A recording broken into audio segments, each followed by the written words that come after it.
ಹರಿ ಓಂ. ಸರ್ವರಿಗೂ ನಮಸ್ಕಾರಗಳು. ಗುರುವಿನ ಆಜ್ಞೆಯಂತೆ ಅವರ ಅಪ್ಪಣೆಯನ್ನು ಪಡೆದು ಈ ವಾರದ ಗೀತಾ ವ್ಯಾಖ್ಯಾನ ಪ್ರಾರಂಭ. ಗುರುಸ್ತುತಿಯೊಂದಿಗೆ, ಪ್ರಾರ್ಥನಾ ಶ್ಲೋಕಗಳೊಂದಿಗೆ. ಗುರುವೇ ಸರ್ವಲೋಕಾನಾಂ ಭಿಷಜೇ ಭವರೋಗಿಣಾಂ ನಿಧಯೇ ಸರ್ವವಿದ್ಯಾನಾಂ ಶ್ರೀ ದಕ್ಷಿಣಾಮೂರ್ತಯೇ ನಮಃ. ಸದಾಶಿವಸಮಾರಂಭಾಂ ಶ್ರೀಶಂಕರಾಚಾರ್ಯ ಮಧ್ಯಮಾಂ ಅಸ್ಮದಾಚಾರ್ಯಪರ್ಯಂತಾಂ ವಂದೇ ಗುರುಪರಂಪರಾಂ. ಓಂ ನಮೋ ಭಗವತೆ ವಿರಾಜೇಶ್ವರಾಯ. ಓಂ ಶ್ರೀ ಗಣೇಶಾಯ ನಮಃ. ಓಂ ಶ್ರೀ ಮಹಾಸರಸ್ವತ್ಯೈ ನಮಃ. ವಸುದೇವಸುತಂ ದೇವಂ ಕಂಸಚಾಣೂರಮರ್ದನಂ ದೇವಕೀ ಪರಮಾನಂದಂ ಕೃಷ್ಣಂ ವಂದೇ ಜಗದ್ಗುರುಂ. ಮೂಕಂ ಕರೋತಿ ವಾಚಾಲಂ ಪಂಗ್ವಂ ಲಂಘಯತೆ ಗಿರಿಂ ಯತ್ಕೃಪಾತಮಹಂ ವಂದೇ ಪರಮಾನಂದಮಾಧವಂ. ನಾರಾಯಣಂ ನಮಸ್ಕೃತ್ಯ ನರಂ ಚೈವ ನರೋತ್ತಮಂ ದೇವೀಂ ಸರಸ್ವತೀಂ ವ್ಯಾಸಂ ತತೋ ಜಯಮುದೀರಯೇತ್.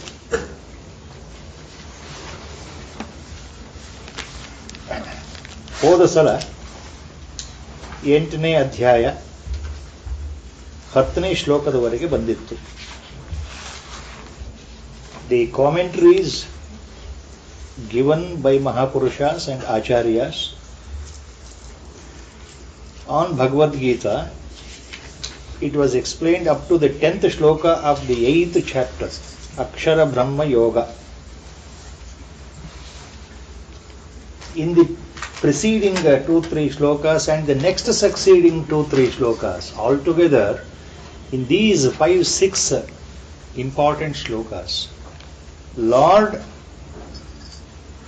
is giving precise, clear-cut, unambiguous way of reaching the Godhead, especially how a sadhaka should conduct himself, and especially what happens after the Mahakala, death devours the body. What should be the mental state of the sadhaka? Especially, it applies to all, but mainly refers to sadhakas. ಕಳೆದ ಹಿಂದಿನ 2-3 ಶ್ಲೋಕಗಳು ಮತ್ತೆ ಈಗ ಬರ್ತಕ್ಕಂಥ ಮುಂದಿನ 2-3 ಶ್ಲೋಕಗಳು ಎಲ್ಲವನ್ನೂ ಒಟ್ಟಿಗೆ ನೋಡೋದಾದ್ರೆ, ಪರಮಾತ್ಮ ಇಲ್ಲಿ ಉದ್ದೇಶ ಏನು ಅಂತಂದ್ರೆ, ಯಾವ ವಸ್ತುವನ್ನು ನಾವು ಪಡೆಯಬೇಕು, ಯಾವುದನ್ನ ಹೊಂದಬೇಕು ಅನ್ನೋ ಒಂದು ಮುಖ್ಯ ಕಾರಣಕ್ಕೆ ಬಂಧನದಲ್ಲಿರ್ತಕ್ಕಂಥ ಈ ಜೀವಾತ್ಮನ ಜನನ ಆಗಿದೆಯೋ, ಸಾಮಾನ್ಯವಾಗಿ ಎಲ್ಲರೂ ನಾವು ತಿಳ್ಕೊಂಡಿರೋದೇನು, ನಾವು ಬಂಧನದಲ್ಲಿದ್ದೇವೆ. ಬಹಳ ಜನಕ್ಕೆ ಅದು ಗೊತ್ತೂ ಇರೋದಿಲ್ಲ. ಕೆಲವರಿಗೆ ಮಾತ್ರ ಗೊತ್ತಾಗತ್ತೆ ನಾವು ಬಂಧನದಲ್ಲಿದ್ದೇವೆ. ಆ ಬಿಡುಗಡೆಗೋಸ್ಕರ ನಮ್ಮ ಮೂಲವಾದಂಥ ಪುರುಷಾರ್ಥ ಏನು ಅಂದ್ರೆ ಮೋಕ್ಷ ಪ್ರಾಪ್ತಿ, ಪುನರ್ಜನ್ಮದಿಂದ ಬಿಡುಗಡೆ. ಅದನ್ನು ಪಡೆಯೋದು ಹೇಗೆ? ಅದರಲ್ಲೂ ವಿಶೇಷವಾಗಿ ಕೊನೆ ಕಾಲದಲ್ಲಿ ಆ ಪರಮಾತ್ಮ ವಸ್ತು ಅಂದರೆ ಆ ಬ್ರಹ್ಮ ತತ್ವ ಅಥವಾ ಆ ಭಗವಂತನನ್ನು ಸೇರೋದು ಹೇಗೆ? ಬಹಳ ಗಂಭೀರವಾದ ವಿಷಯಗಳನ್ನು ಬಹಳ ಸುಲಭದಲ್ಲಿ ಪರಮಾತ್ಮ ಹೇಳ್ತಾ ಇದ್ದಾನೆ. ಅದನ್ನು ನಮ್ಮ ಗುರುಗಳು ಯಾವಾಗಲೂ ಹೇಳ್ತಾ ಇದ್ರು, ಎಷ್ಟು ಸುಲಭದಲ್ಲಿ ಶ್ಲೋಕದ ವಿವರಣೆಗಳಿದೆಯೋ ಅಷ್ಟು ಸುಲಭದಲ್ಲಿ ಶ್ಲೋಕದ ವಿವರಣೆ ತಲೆಗೆ ಹೋಗೋದು ತುಂಬ ಕಷ್ಟ. It appears so easy for the Lord to explain, but it is equally difficult for sadhakas to follow. Our Gurudev used to always repeatedly tell. So the last shloka, 10th, was what Lord says, how you reach Godhead, how you reach Paramapada or Vaikunta or that Nirguna Parabrahma Tattva or the point of no return, or in other words, how do you get yourself realized ಅನ್ನೋದಕ್ಕೆ ಪ್ರಯಾಣ ಕಾಲೇ ಮನಸಾಚಲೇನ ಭಕ್ತ್ಯಾ ಯುಕ್ತೋ ಯೋಗ ಬಲೇನ ಚೈವ ಭ್ರುವೋರ್ಮಧ್ಯೆ ಪ್ರಾಣಮಾವೇಶ್ಯ ಸಮ್ಯಕ್ ಸತಂ ಪರಂ ಪುರುಷಮುಪೈತಿ ದಿವ್ಯಂ. He had stopped there. Vyakhana was stopped there. Lord says, with that total, unflinching, unwavering devotion and conviction, ಪ್ರಯಾಣಕಾಲೇ ಮನಸಾಚಲೇನ ಭಕ್ತಿಯ ಯುಕ್ತೋ ಯೋಗ ಬಲೇನ ಚ ಏವ ಭ್ರುವೋರ್ಮಧ್ಯೆ ಪ್ರಾಣಮಾವೇಶ್ಯ ಸಮ್ಯಕ್ ಸತಂ ಪರಂ ಪುರುಷಮುಪೈತಿ ದಿವ್ಯಂ. ಪುರುಷಂ ಉಪೈತಿ ದಿವ್ಯಂ. So with such a concentration of mind seeped in devotion, ಯೋಗ ಬಲಯುಕ್ತನಾಗಿ ಯೋಗ ಧಾರಣೆಯಿಂದ ಆ ಯೋಗ ಶಕ್ತಿಯಿಂದ ಹುಬ್ಬುಗಳ ಮಧ್ಯೆ, ಎರಡೂ ಹುಬ್ಬುಗಳ ಮಧ್ಯೆ, ಭ್ರುವೋರ್ ಮಧ್ಯೆ ಪ್ರಾಣಮಾವೇಶ್ಯ ಸಮ್ಯಕ್, ಪ್ರಾಣವನ್ನು ನಿಲ್ಲಿಸೋದು ಅಂತಂದ್ರೆ ಇದು ಪ್ರಾಣಾಯಾಮದ ಒಂದು ಪ್ರಕ್ರಿಯೆ ಅಂತ ಬರುತ್ತೆ. ಆಜ್ಞಾಚಕ್ರದಲ್ಲಿ ಮನಸ್ಸನ್ನು ಏಕಾಗ್ರಗೊಳಿಸೋದು, ಅದೇ ಅರ್ಥ ಇಲ್ಲಿ. ಆಜ್ಞಾಚಕ್ರದಲ್ಲಿ ಎರಡೂ ಹುಬ್ಬುಗಳ ಮಧ್ಯೆ ಪ್ರಾಣವನ್ನ ಸೇರಿಸೋದು ಅಂದ್ರೆ ಅರ್ಥ ಏನು ಅಂತಂದ್ರೆ ಆಚಾರ್ಯರು ಹೇಳ್ತಾರೆ, ಆ ರೀತಿ ಏಕಾಗ್ರ ಚಿತ್ತನಾಗಿ ಭಗವಂತನನ್ನು ಸ್ಮರಿಸೋದು ಅಂತ. ಆಜ್ಞಾಚಕ್ರದಲ್ಲಿ ಭಗವಂತನನ್ನು ಸ್ಮರಿಸೋದು ಅಂತ ಭಗವಂತನೇ ಹೇಳ್ತಾ ಇದ್ದಾನೆ. ಹಾಗಾದ್ರೆ ಏನು ಅಂತ ನಾವು ಕೇಳಕ್ ಹೋದ್ರೆ ಅದು ನಮಗೆ ಮಾತಿನಲ್ಲಿ ಅಥವಾ ಬರವಣಿಗೆಯಲ್ಲಿ ಹೇಳುವಂಥ ವಿಷಯ ಅಲ್ಲ. ಅದು ಕೇವಲ ಅಭ್ಯಾಸದಿಂದ ಬರತಕ್ಕಂಥದ್ದು, ನಿರಂತರವಾದ ಪ್ರಯತ್ನ, ಯೋಗಾಭ್ಯಾಸದಿಂದ ಮಾತ್ರ ಬರತಕ್ಕಂಥದ್ದು. ಗುರುಗಳು ಒಮ್ಮೆ ಬಹಳ ಸ್ಪಷ್ಟವಾಗಿ ಹೇಳಿದರು, ಹೆಚ್ಚಿನ ವೇದಾಂತ ವಿಚಾರಗಳನ್ನ, ವೇದಾಂತದಲ್ಲಿರ್ತಕ್ಕಂಥ ಶಬ್ದಗಳನ್ನ, ವೇದಾಂತದಲ್ಲಿ ಬರುವ ಸಿದ್ಧಾಂತಗಳನ್ನ ಎಲ್ಲವನ್ನೂ ನಾನು ತಿಳ್ಕೊಳ್ತೇನೆ ಅಂತ ಹೋದ್ರೆ ಆಗೋದಿಲ್ಲ. ಎಲ್ಲರಿಗೂ ಎಲ್ಲವೂ ಬೇಕಾಗೋದಿಲ್ಲ. ಸೋಪಾನ ಕ್ರಮ, that is a word our Gurudev always use to say. All that is said in Vedanta, in the philosophy, in the spiritual practices, all cannot be understood by all.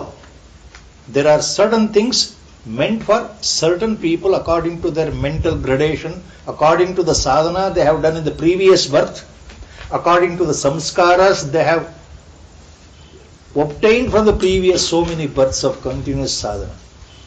And he was telling, for example, pranayama. Pranayama is not meant for all, especially for householders. It is meant for yogis who are celibates, who are brahmacharis.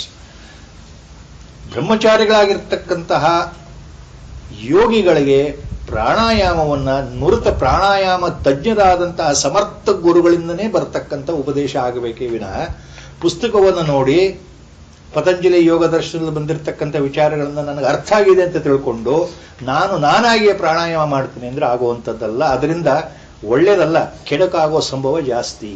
Hour Gurudev has mention this so many times. Even in the books it is there. Even scientists search for truth, it is there. Shortly has mentioned here and there the importance of pranayama, which is not meant for all. ಹಾಗಾದ್ರೆ ನಾವೇನ್ ಮಾಡಬೇಕು? ನಮ್ಮ ಯೋಗ್ಯತೆಗೆ ತಕ್ಕ ಹಾಗೆ whatever is that Guru will decide. There are other methods also. Bhakti yoga, jnana yoga, japa yoga, meditation, namasmarane, continuous japa, sitting with appointed time, with all concentration and sankalpa for meditation. It may not be possible to do meditation, sit and meditate for 1 hour, 2 hours continuously in the beginning itself. But practice, constant practice. Our Gurudev used to always refer that point what Lord has said. So ಇಲ್ಲಿ ಭಗವಂತ ಕೊಡ್ತಾ ಇರೋದು ಒಂದು ಸುಳಿವು. ಯಾರು ಪ್ರಾಣಾಯಾಮ ಯೋಗದಲ್ಲಿ ಸಮರ್ಥರೋ ಅಂಥವರು ತಮ್ಮ ಪ್ರಾಣಗಳನ್ನ ಆಜ್ಞಾಚಕ್ರದಲ್ಲಿ ಕೇಂದ್ರೀಕೃತ ಮಾಡಿದರೆ ಅಂತ ಅರ್ಥ. ಪ್ರಾಣ ಭ್ರುವೋರ್ ಮಧ್ಯೆ ಪ್ರಾಣಮಾವೇಶ ಸಮ್ಯಕ್ ಯುಕ್ತ ಭಕ್ತ ಯೋಗ ಬಲೇನ ಚ ಅಚಲೇನ ಮನಸ ಪ್ರಯಾಣ ಕಾಲೇ. So in the last leg of the journey of the body born out due to prarabdha in this birth, what is that we have to do? A devotee or a yogi or a pranayama expert yogi, they have to concentrate on the respective mode of meditation or techniques. So at the time of departure or death, fixing the attention on the Ajna Chakra, that is concentrating or remembering the name of the God, Smarana, in the Hrudayam or in the Ajna Chakra, and holding the breath by the power of yoga, as pranayama experts can think of, at the time of departure or death, such people will reach me without any problem. Arjuna, that was the point. Now to continue that, he continues about the unmanifest original causeless cause, Parabrahma Tattva, how to reach. ಇದು ಎಷ್ಟೋ ಸಲ ಆಚಾರ್ಯರ ಪರಿಭಾಷೆಯಲ್ಲಿ ಬಂದಿದೆ. ಈ ನಿಜವಾದ ಅವ್ಯಕ್ತ ಅಂದ್ರೆ ಏನು? ಅವ್ಯಕ್ತ, unmanifest, which cannot be seen. ಎರಡು ಥರ ಅವ್ಯಕ್ತ ಇದೆ. ಆಚಾರ್ಯರು ಬಹಳ ಸ್ಪಷ್ಟವಾಗಿ ಹೇಳಿದ್ದಾರೆ. ಅವರು ಹೊಸದಾಗಿ ಯಾವುದೂ ಹೇಳ್ತಾ ಇಲ್ಲ. ಭಗವಂತ ಭಗವದ್ಗೀತೆಯಲ್ಲಿ ಮುಂದೆ ಬರೋ ಅಧ್ಯಾಯದಲ್ಲಿ ಏನು ಹೇಳಿದ್ದಾನೋ ಅದನ್ನೇ ಅವರು ವಿಶದವಾಗಿ ತಮ್ಮ ಭಾಷ್ಯಗಳಲ್ಲಿ ಹೇಳಿದ್ದಾರೆ. ವಿವೇಕ ಚೂಡಾಮಣಿಯಲ್ಲಿ ಬಹಳ ಸ್ಪಷ್ಟವಾಗಿ ಹೇಳಿಬಿಟ್ಟಿದ್ದಾರೆ. ಸೃಷ್ಟಿ ಆರಂಭದ ಮೊದಲು ಅದು ಬೀಜ ರೂಪದಲ್ಲಿ ಇರುತ್ತೆ ಅಂತ ಆಚಾರ್ಯರು ಹೇಳ್ತಾರೆ. ಬೀಜ ರೂಪ ಅಂದ್ರೆ ನಮಗೆ ಕಾಣೋದಿಲ್ಲ ಅಂತ. ಸೂಕ್ಷ್ಮ, ಅತಿ ಸೂಕ್ಷ್ಮ, ಕಣ್ಣಿಗೆ ಕಾಣೋದಿಲ್ಲ. ಬ್ರಹ್ಮಾಂಡ ಸೃಷ್ಟಿ ಕಣ್ಣಿಗೆ ಕಾಣೋದಿಲ್ಲ, ಅದು ಅವ್ಯಕ್ತ. So what is in the seed form, the whole creation, before creation, just at the time of creation, just like a seed about to germinate. So that is avyakta, unmanifest. That is not God. That is not Paratattva. That is not Parabrahma Tattva. Then what is Paratattva or Parabrahma Tattva in the real sense, which cannot be explained by words? ಅದು ಪರಮಾತ್ಮ ಅಲ್ಲ ಅಂತ ಆದರೆ ಹಾಗಾದ್ರೆ ಪರಮಾತ್ಮ ಏನು ಅನ್ನೋದಕ್ಕೆ ವ್ಯಾಖ್ಯಾನ ಏನು ಕೊಡ್ತಾರೆ ಆಚಾರ್ಯರು? Beyond this unmanifest, beyond this ಅವ್ಯಕ್ತ, there is a original. There is that original which remains as it is without any change, without any transformation, without taking part, being totally inert, totally unmanifest, uncomprehendable. It is unknowable. ಬುದ್ಧಿಗೆ ಮನಸ್ಸಿಗೆ ಅರ್ಥವೇ ಆಗದೆ ಅದನ್ನು ಮೀರಿ ಇರ್ತಕ್ಕಂತಹ ಪರಬ್ರಹ್ಮ ತತ್ವ ಈ ಅವ್ಯಕ್ತಕ್ಕಿಂತ ಹಿಂದಿದೆ. ಆ ಮೂಲ ಅವ್ಯಕ್ತ, ದಟ್ ಕಾಸ್ಲೆಸ್ ಕಾಸ್, ಆಚಾರ್ಯ calls, using Lord's words only, what is there in Bhagavad Gita, he calls it as ಸನಾತನ ಅವ್ಯಕ್ತ, ಮೂಲ ಅವ್ಯಕ್ತ. ದಟ್ ಈಸ್ ಪರತತ್ವ. ಸಿ, ಉಪನಿಷತ್ತುಗಳಲ್ಲಿ ಯಾವುದನ್ನ ಭಗವಂತ ಅಂದ್ರೆ ಏನು, ಪರಬ್ರಹ್ಮ ಅಂದ್ರೆ ಏನು ಅಂತ ಹೇಳಕ್ ಆಗಲ್ಲ ಅಂತ ಹೇಳಿ ಬರೀ ತತ್ ಅಂತ ಶಬ್ದವನ್ನು ಹೇಳುತ್ತೆ. ತ್ವಂ ತತ್ ಅಸಿ, ನೀನು ಅದೇ ಆಗಿದ್ದೀಯೇ ಮಹಾವಾಕ್ಯ. ತತ್ ಅನ್ನೋದಕ್ಕೆ ಸೀಮಿತ ಉಪನಿಷತ್, ಅದಕ್ಕೆ ಮೀರಿ ಹೋಗ್ಲಿಕ್ಕೆ ಸಾಧ್ಯ ಇಲ್ಲ. ಜ್ಞಾನಕಾಂಡದ ಕೊನೆ ಭಾಗ ಆಗಿರ್ತವೆ ಉಪನಿಷತ್ತುಗಳು, ವೇದಗಳಲ್ಲಿ ತತ್ ಬಿಟ್ಟು ಮತ್ತೆ ಹೇಳಲಿಕ್ಕೆ ಸಾಧ್ಯ ಇಲ್ಲ. ಪರಬ್ರಹ್ಮ ಅಂದ್ರೆ ಏನು, ಪರಮಾತ್ಮ ಅಂದ್ರೆ ಏನು ಅಂತ. ನಿರಾಕಾರ, ನಿಷ್ಕ್ರಿಯ, ಅವ್ಯಕ್ತ, ನಿರಂಜನ, ಕಾಲಾತೀತ, ದೇಶಾತೀತ, ಭಾವಾತೀತ, ಗುಣಾತೀತ ಎಲ್ಲ ವಿಶೇಷಣಗಳು ಹೇಳಿದ್ರು ಅದನ್ನು ಹೀಗೆ ಇದಮಿತ್ತಂ ಅಂತ ಹೇಳಲಿಕ್ಕೆ ಸಾಧ್ಯ ಇಲ್ಲ. ಆದ್ರಿಂದ ತತ್ ಅಂತ, ಅದು ಅಂತ ಅಷ್ಟೇ ಹೇಳುತ್ತೆ. ಅದು ಅನ್ನೋದನ್ನ ಆಚಾರ್ಯರು ಕೃಷ್ಣ ಪರಮಾತ್ಮನ ವ್ಯಾಖ್ಯಾನ ಭಗವದ್ಗೀತೆ ಏನು ಬಂದಿದೆಯಲ್ಲ ಅದಕ್ಕೆ ಮತ್ತು ಹೊಸದಾಗಿ ವಿಶೇಷಣ ಸೇರಿಸಿ ಹೇಳ್ತಾ ಇದ್ದಾರೆ. ತತ್, ಆ ಭಗವಂತ, ಆ ಪರಬ್ರಹ್ಮ ತತ್ವ ಅಂದ್ರೆ ಮೂಲ ಸನಾತನ ಅವ್ಯಕ್ತ, the primordial causeless cause for the creation, which doesn't take part in the creation, but by its presence, by its sankalpa only everything happens and gets back into that. What comes out goes back. ವೇದಾಂತದಲ್ಲಿ ಬಹಳ ಸುಂದರವಾದ ಉದಾಹರಣೆ ಅಂದರೆ ಎಲ್ಲ ವೇದಾಂತಿಗಳು ಆಚಾರ್ಯರು ಮೊದಲು ಹೇಳಿದ್ದು ಜೇಡರ ಬಲೆ ಉದಾಹರಣೆ ಕೊಡ್ತಾರೆ. ಜೇಡರ ಹುಳು, the spider which takes out from its own body the silky threads. The silky thread is produced from its own body, abdominal tip, the glands are there, it releases it and then from the thread it can create the web. ತನ್ನ ದೇಹದಿಂದಲೇ ಉತ್ಪತ್ತಿಯಾಗಿರ್ತಕ್ಕಂತಹ ಎಳೆಗಳನ್ನು ಹಿಡ್ಕೊಂಡು ಜೇಡರ ಹುಳು ತನ್ನ ಬಲೆಯನ್ನು ನೇಯುತ್ತದೆ. ಅದೇ ಬಲೆಯನ್ನ ನೇಯ್ದಂತಹ ಆ ಎಳೆಗಳನ್ನ ಅದೇ ಜೇಡರ ಹುಳುವೆ ವಾಪಸ್ ಮತ್ತೆ ತನ್ನ ದೇಹಕ್ಕೆ ತಗೊಳ್ಕೊಳ್ಳೋ ಶಕ್ತಿಯೂ ಇದೆ. ಇವನ್ ಸೈನ್ಸ್ ಸೇರಿಸದಂತೆ ಈ ಉದಾಹರಣೆ ವೇದಾಂತದಲ್ಲಿ ಆಚಾರ್ಯರು ಕೊಟ್ಟಿದ್ದಾರೆ. ಎಲ್ಲ ಮಹಾತ್ಮರು ಅದನ್ನು ಒಪ್ಪಿದ್ದಾರೆ. ಯಾವ ರೀತಿ ಜೇಡರ ಹುಳು ತನ್ನ ಬಲೆಗೋಸ್ಕರ ಈ ನಯವಾದ ದಾರದ ರೀತಿ ಇರತಕ್ಕಂಥ ಎಳೆಯನ್ನು ಹೊರಗೆ ಬಿಡುತ್ತೋ ಮತ್ತು ಒಳಗೆ ಎಳ್ಕೊಳ್ಳುತ್ತೋ ತನಗೆ ಇಚ್ಛೆ ಅನುಕೂಲಕರವಾಗಿ ಅಥವಾ ಅನುಗುಣವಾಗಿ, ಆ ಪ್ರಕಾರ ಆ ಮೂಲ ಸನಾತನ ಅವ್ಯಕ್ತದಿಂದ ಸೃಷ್ಟಿ ಪ್ರಾರಂಭ ಆಗತ್ತೆ, ಮತ್ತೆ ಸಂಹಾರ ಆಗತ್ತೆ, ವಾಪಸ್ ಹೋಗುತ್ತೆ. ಎಲ್ಲಿ ಹೋಗುತ್ತೆ? ಪರಬ್ರಹ್ಮನಲ್ಲೇ ಲೀನವಾಗುತ್ತೆ. ಯಾವುದು ಹೊರಗಡೆ ಬಂದಿದೆಯೋ ಅದು ಒಳಗಡೆ ಹೋಗಲೇಬೇಕು. What has been evolved will go back. So the evolution and involution both happen. ಅದನ್ನು ಅವರು ಸನಾತನ ಅವ್ಯಕ್ತ ಅಂತ ಕರೆದರು. ಆ ಸನಾತನ ಅವ್ಯಕ್ತ ಅಂದ್ರೆ ಪರತತ್ವ, ಆತ್ಮತತ್ವ, ಅದನ್ನು ಆತ್ಮದರ್ಶನ, ಸಂಸಿದ್ಧಿ ಅಂತ ಇನ್ನೊಂದು ಶಬ್ದ ಬರುತ್ತೆ, ಭಗವಂತ ಹೇಳ್ತಾನೆ ಮುಂದೆ ಭಗವದ್ಗೀತೆಯಲ್ಲಿ. ಸಂಸಿದ್ಧಿ ಅಂದ್ರೆ ಅದೇ ಅರ್ಥ ಆಚಾರ್ಯರು ಹೇಳ್ತಾರೆ. ಸಂಸಿದ್ಧಿ ಅಂದ್ರೆ ಆತ್ಮಜ್ಞಾನವನ್ನ ಪಡೆದಂತಹ ಮಹಾನ್ ಸಿದ್ಧ ಪುರುಷ, ಸಂತ ಪುರುಷ.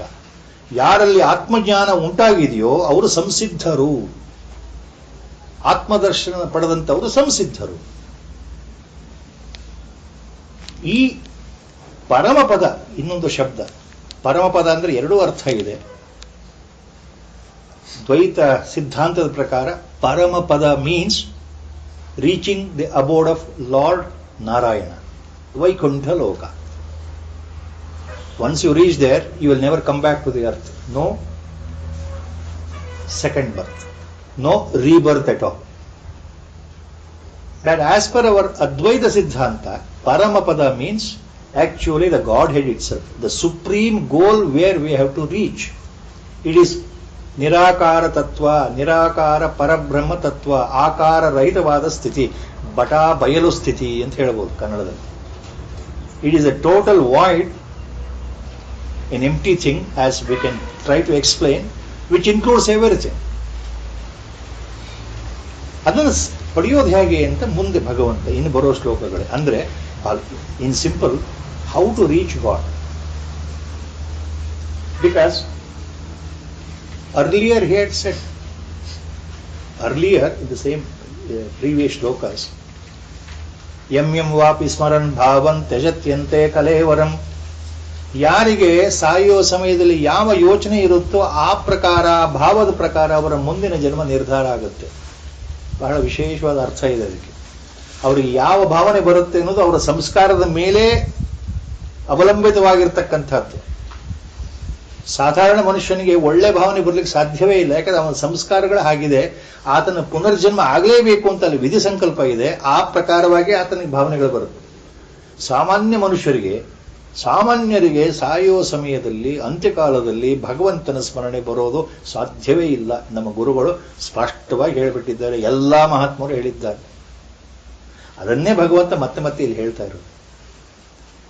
ಅಂತ್ಯ ಸಮಯದಲ್ಲಿ ಯಾರಿಗೆ ಯೋಗಯುಕ್ತನಾಗಿ, ಮನಸ್ಸನ್ನ ಕೇಂದ್ರೀಕೃತವಾಗಿ, ಭಕ್ತಿಯುಕ್ತನಾಗಿ, ಯೋಗಯುಕ್ತನಾಗಿ ನನ್ನನ್ನು ಸ್ಮರಿಸ್ತಾ ಇರ್ತಾನೋ ಆತ ನನ್ನನ್ನು ಸೇರ್ತಾನಪ್ಪ. ಈಗೇನ್ ಹೇಳ್ತಾನೆ ಭಗವಂತ ಮುಂದೆ? ಯದಕ್ಷರಂ ವೇದ ವಿದೋ ವದಂತಿ ವಿಶಂತಿ ಯದ್ಯತಯೋ ವೀತರಾಗಾಃ ಯದಿಚ್ಛಂತೋ ಬ್ರಹ್ಮಚರ್ಯಂ ಚರಂತಿ ತತ್ತೇ ಪದಂ ಸಂಗ್ರಹೇಣ ಪ್ರವಕ್ಷ್ಯೆ. Now again he starts. Look Arjuna, I am going to tell you again in short. Tatte padam sangrahena pravakshe. In short, I will explain to you. What? The Supreme Godhead. ಆ ಪರಮಪದ, ಪರಬ್ರಹ್ಮ ತತ್ವ, ಪರಮಾತ್ಮ ತತ್ವ ಅಂದ್ರೆ ಆತ್ಮತತ್ವ. ಆತ್ಮತತ್ವದ ಜ್ಞಾನೋದಯ, ಆತ್ಮದರ್ಶನ ಹೇಗಾಗತ್ತೆ? ಯಾರಿಗಾಗತ್ತೆ? ಸಂಗ್ರಹವಾಗಿ ಹೇಳ್ತೀನಪ್ಪ. In short I will explain to you what is meant by ಆತ್ಮದರ್ಶನ. Who is eligible for that, who can be realised ಅಂತ ಅರ್ಥ. ನಾವು ಪರಮಾತ್ಮ ಇಲ್ಲಿ ಏನ್ ಹೇಳ್ತಾ ಇದ್ದಾನೆ? ದಟ್ ನಿರಾಕಾರ ನಿರ್ಗುಣ ಪರಬ್ರಹ್ಮ ತತ್ವ, how to realise? What are the ways and means? ಯದಕ್ಷರಂ ವೇದ ವಿದೋ ವದಂತಿ. Vedic scholars, Lord says, so many such well-established Vedic scholars who know the supreme goal to reach, and they know the truth, the Siddhanta, the concept of the truth as given in Veda. Vedic scholars who have understood the Veda, summation, the summary, the whole concept of Veda, and they know about the truth, they know about Parabrahma Tattva, and they explain about it. Yad aksharam veda vido vadanti, yat aksharam vadanti, and that Parabrahma Tattva they call it as only by a name Aksharam, Akshara.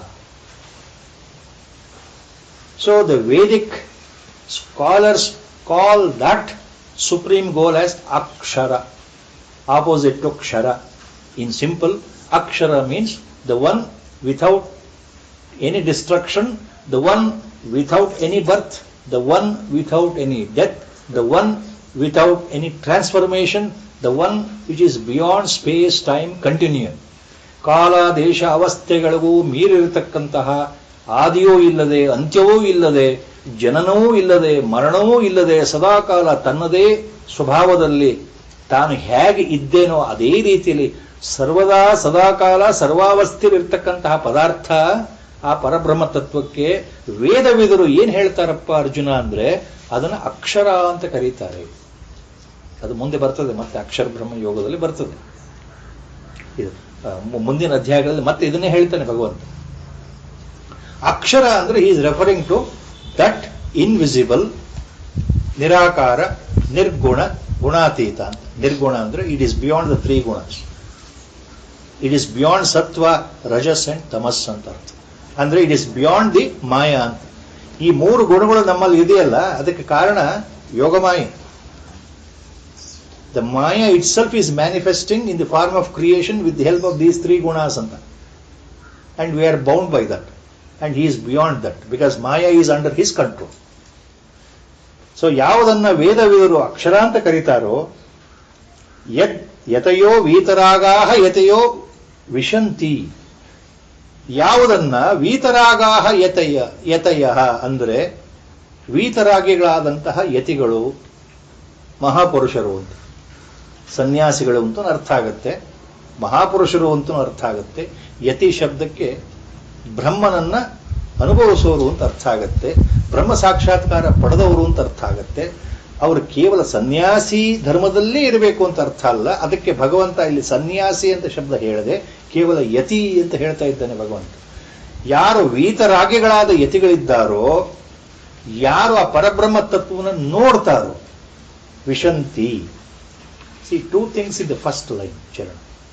Very clear distinction Lord is making.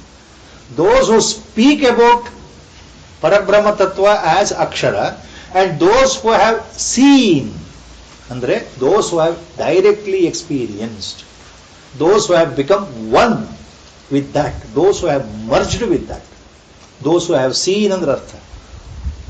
They are Vitaragaha, Yatayaha. They are beyond Raga and Dvesha.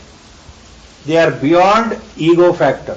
They are beyond their mind and buddhi. ಅಹಂಕಾರ ಸಂಪೂರ್ಣವಾಗಿ ಕಳ್ಕೊಂಡಿರತಕ್ಕಂತಹ ರಾಗದ್ವೇಷಗಳಿಂದ ಮುಕ್ತರಾಗಿರತಕ್ಕಂತಹ ಮಾಯೆಯನ್ನ ಹರಿದುಕೊಂಡಿರ್ತಕ್ಕಂತಹ ಯಾರು ಯತಿಗಳಿದ್ದಾರೋ, ಅಂದರೆ ಬ್ರಹ್ಮಜ್ಞಾನಿಗಳು, ಅವರು ಅದನ್ನು ನೋಡ್ತಾರೆ ಅಂದ್ರೆ ಅವರು ಬ್ರಹ್ಮಜ್ಞಾನಿಗಳೇ ಆಗ್ಬಿಡ್ತಾರೆ ಅಂತ. ಬ್ರಹ್ಮನನ್ನ ಅವರು ನೋಡ್ತಾರೆ ಅಂದ್ರೆ ಅರ್ಥ ಏನು? ಬ್ರಹ್ಮಜ್ಞಾನಿಗಳೇ ಆಗ್ಬಿಡ್ತಾರೆ ಅಂತ. ಹೇಳೋದಕ್ಕೂ ನೋಡೋದಕ್ಕೂ ಇದೇ ವ್ಯತ್ಯಾಸ.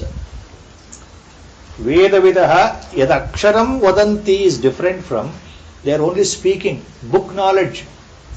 They know the truth but not self experienced until it becomes A direct personal experience.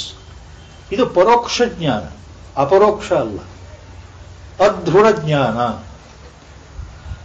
ಪರಬ್ರಹ್ಮ ತತ್ವದ ಬಗ್ಗೆ ಎಲ್ಲವನ್ನೂ ತಿಳ್ಕೊಂಡಿರ್ತಕ್ಕಂಥ ಮಹಾಮಹಿಮರು, ವೇದವಿದರು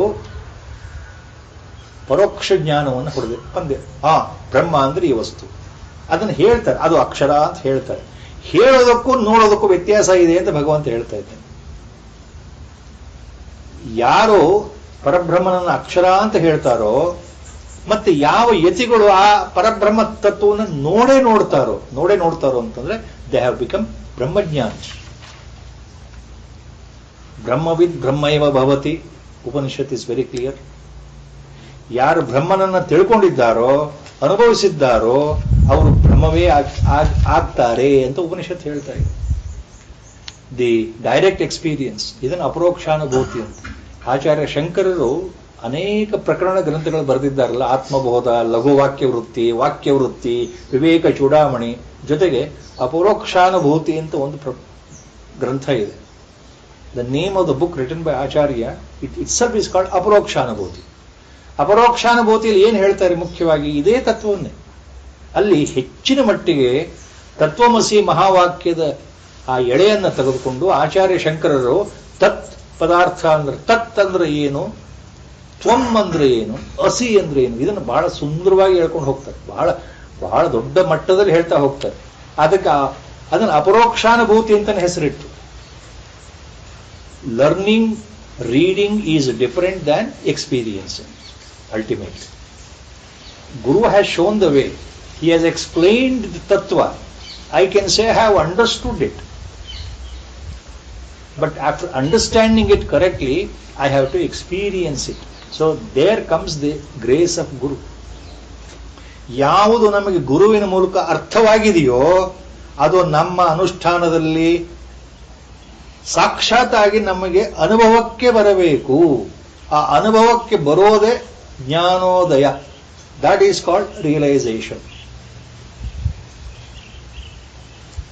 Then there is nothing left other than Brahmajnana. When the ego is completely eradicated, ಅಹಂಕಾರ ನಾಶ ಅಂದ್ರೆ ಮನೋನಾಶ, ನಾಶ ಅಂದ್ರೆ ವಾಸನಾಕ್ಷಯ ಅಂತ. ವಾಸನಾಕ್ಷಯ ಅಂದ್ರೆ ರಾಗದ್ವೇಷಗಳಿಂದ ಬಿಡುಗಡೆ ಅಂತ. ನೋಡಿ, ಒಂದಕ್ಕೊಂದು. ಸೊ ಯಾವ ಯತಿಗಳು ರಾಗ ಮತ್ತು ದ್ವೇಷ ಇವುಗಳಿಂದ ದೂರ ಇದ್ದಾರೋ, such people, such sadhakas, such aspirants who are doing sadhana with conviction, if they can conquer their passions and desires and also aversions, hatredness. Desires and hatredness, both should go. You should be achala, steadfast in the center of equilibrium. The mind should not waver. Neither you have any desires, nor you hate anybody, so that you develop such bad qualities of hatredness towards anybody in life. Adu ragadveshadinda mukta. That leads to realization. Antaha yatigalu yadichanto brahmacharyam charanti.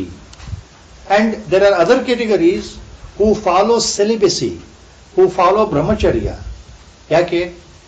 Yat ichhantaha brahmacharyam Charanti.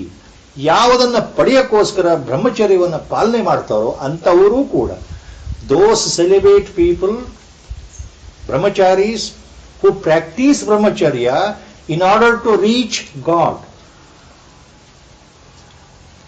They have a desire. ಯದಿಚ್ಛಂತೋ ಬ್ರಹ್ಮಚರ್ಯಂ ಚರಂತಿ. So Lord is giving all the points here. ಬಹಳ ಸುಂದರವಾದ explanation ಬರ್ತಾ ಇದೆ ಇದಕ್ಕೆ ಆಚಾರ್ಯರು.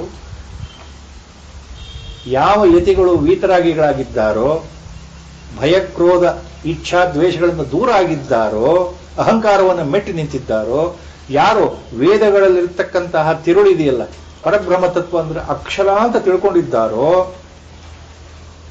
ಯಾರು ಅದನ್ನು ಹೊಂದೋದಕ್ಕೋಸ್ಕರ ಬ್ರಹ್ಮಚರ್ಯವನ್ನು ಪಾಲನೆ ಮಾಡ್ತಾ ಇದ್ದಾರೋ, ಅಂತಹ ವ್ಯಕ್ತಿಗಳು, ಅಂತಹ ಸಾಧಕರು ತತ್ತೇ ಪದಂ ಸಂಗ್ರಹೇಣ ಪ್ರವಕ್ಷೆ. ಆ ವಿಷಯವನ್ನ ಯಾವುದರ ಬಗ್ಗೆ ಅವರು ಮಾಡ್ತಾ ಇದ್ದಾರೆ ಸಾಧನೆ, ಅದನ್ನು ನಾನು ಶಾರ್ಟ್ ಆಗಿ ಹೇಳ್ತೀನಿ, ಸಂಗ್ರಹವಾಗಿ ಹೇಳ್ತೇನೆ. ಯದಿಚ್ಛಂತೋ ಬ್ರಹ್ಮಚರ್ಯಂ ಚರಂತಿ. The ascetics who desire brahmajnana, the ascetics who desire liberation, they practice celibacy, brahmacharya ಅಂತ ಅರ್ಥ ಇದೆ. Now there are two interpretations very clear here. The first foremost interpretation, brahmacharya means actual act of celibacy, to devoid, to be totally away from the sensory pleasures of sexual activity. ಲೈಂಗಿಕ ತೃಷ್ಣೆಯಿಂದ ಸಂಪೂರ್ಣವಾಗಿ ದೂರ ಇರುವುದು ಬ್ರಹ್ಮಚರ್ಯ ಪಾಲನೆ, ಸೆಲಿಬಸಿ. Basic definition. ಯಾರು ಬ್ರಹ್ಮಚರ್ಯವನ್ನು ಪಾಲನೆ ಮಾಡ್ತಾ ಇದ್ದಾರೋ ಅಂತಂದ್ರೆ ಅದು they have avoided the sensuous pleasurable acts of sex in their life ಅಂತ ಅರ್ಥ. ಅದು one definition. The other definition for brahmachari is, as other Mahatmans also equally explained that, two definitions. Brahmachari means, or what is brahmacharya vrata means, the mind should be always moving in and around Brahma. The mind, the intellect, with the reasoning power, with viveka and jnana should be always dwelling over Brahma or Parabrahma Tattva or God. Yara manassu sarvada sadakaladalli ಪರಬ್ರಹ್ಮ ಚಿಂತನೆಯಲ್ಲೇ ಮುಳುಗಿರುತ್ತೋ, ಯಾರ ಮನಸ್ಸು ಮತ್ತು ಬುದ್ಧಿ ವಿವೇಕ ಮತ್ತು ಅವರ ಪ್ರಜ್ಞೆ ಆ ಪರತತ್ವದಲ್ಲೇ ಲೀನವಾಗಿರುತ್ತೋ, ಅಂದ್ರೆ ಬ್ರಹ್ಮನಲ್ಲಿ ಆತನ ಮನಸ್ಸು ಮುಳುಗಿದ್ರೆ, ರಮಿಸ್ತಾ ಇದ್ರೆ, ಚರತಿ ವಾಂಡ್ರಿಂಗ್ ಅರೌಂಡ್ ಅಂತ, ಚರತಿ ವಾಂಡ್ರಿಂಗ್ ಅರೌಂಡ್, ಬ್ರಹ್ಮಚರ್ಯ. Even such people are called ಬ್ರಹ್ಮಚಾರೀಸ್.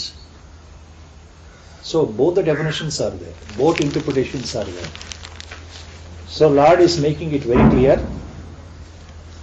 Those, in brief I am going to tell you, Arjuna, yadaksharam veda vido vadanti vishanti yad yatayo vitaragaha yadichanto brahmacharyam charanti tatte padam sangrahena pravakshe. So now I am going to tell you about that Paramapada, how to reach. Now, the previous shloka he had told about. Again now he is explaining. ಏನಾಗಿದೆ, ಒಂದು ಸಲ ಹೇಳಿದರೆ ನಮ್ಮ ತಲೆಗೆ ಎಲ್ಲಿ ಹೋಗುತ್ತೆ? ಗುರುಗಳು ಯಾವಾಗಲೂ ಹೇಳ್ತಾ ಇದ್ರಲ್ಲ ಈ ಮಾತು, ಒಂದು ಶ್ಲೋಕ ಅರ್ಥ ಮಾಡ್ಕೊಳ್ಳಿಕ್ಕೆ ಒಂದು ಜನ್ಮ ಬೇಕಪ್ಪ ಅಂತ ಹೇಳ್ತಾ ಇದ್ರು. ಯಾವ ಸಂದರ್ಭದಲ್ಲಿ ಹೇಳ್ತಾ ಇದ್ರು ಆ ಭಾವ ಮುಖ್ಯ. ಒಂದು ಶ್ಲೋಕ ಅರ್ಥ ಮಾಡ್ಕೊಳ್ಬೇಕು ಒಂದು ಜನ್ಮ ಬೇಕು ಅಂತ ಹಂಗಾರೆ ಗುರುಗಳು ಹೇಳ್ತಾ ಇದ್ದಾರೆ ಅಂತಂದ್ರೆ, ಪ್ರತಿಪದಾರ್ಥ ನಾವು ತಕ್ಕೊಂಡ್ಬಿಟ್ರೆ ಮನಸ್ಸಲ್ಲಿ ಅವಾಗೇನು ಅನ್ಸುತ್ತೆ ಅಂದ್ರೆ ಇನ್ಮೇಲೆ ಅಣಸೋಣಿಗೆ ಬರೋದೇ ಬೇಡ ಅನ್ಸುತ್ತೆ. ಹೇಗೆ ನೆಗೆಟಿವ್, ಅವ್ರು ಗುರುದೇವ್ ಸೇಸ್ ಲೈಕ್ ದಟ್ ಅಂದ್ರೆ, so hole of life I can't even understand one ಶ್ಲೋಕ. He didn't mean like that. What he meant was, you have to go to the inner core meaning by proper ಶ್ರವಣ.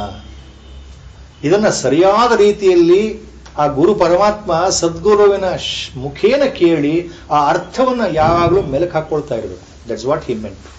ಒಂದು ಶ್ಲೋಕ ಅರ್ಥ ಆಗೋದಕ್ಕೆ ಕಷ್ಟ ಅಂದ್ರೆ ಅದೇ ಅರ್ಥ ಆಗಲ್ಲ ಅಂತಲ್ಲ. ಅದು ಆಗೋದು ಯಾವಾಗ ಅಂದ್ರೆ ನಮಗೆ ಗುರುವಿನಲ್ಲಿ ಶ್ರದ್ಧೆ ಇರಬೇಕು, ಭಕ್ತಿ ಇರಬೇಕು.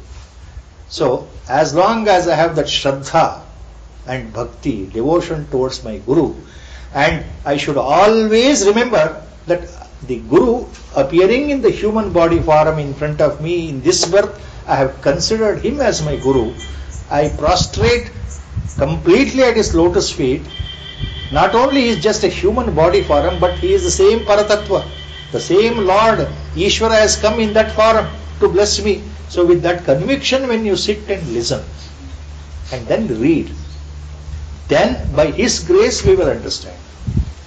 ನಾಟ್ ಬೈ ಅವರ್ ಇಂಟೆಲೆಕ್ಟ್ ಅಂತ, ದಟ್ ವಾಟ್ ಹಿ ಮೆಂಟ್.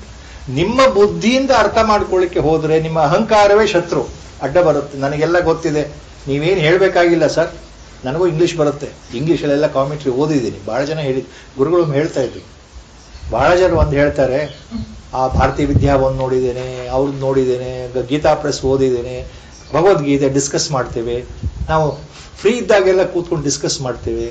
ಎಲ್ಲ ದೊಡ್ಡ ದೊಡ್ಡವರು, ಹೈಲಿ ಎಜುಕೇಟೆಡ್ ಪೀಪಲ್, ಗುರುಗಳು ನಕ್ಕೊಂಡು ಹೇಳ್ತಾ ಇದ್ರು, ಅವ್ರು ಏನ್ ಡಿಸ್ಕಸ್ ಮಾಡ್ತಾರೋ ದೇವರಿಗೆ ಗೊತ್ತು.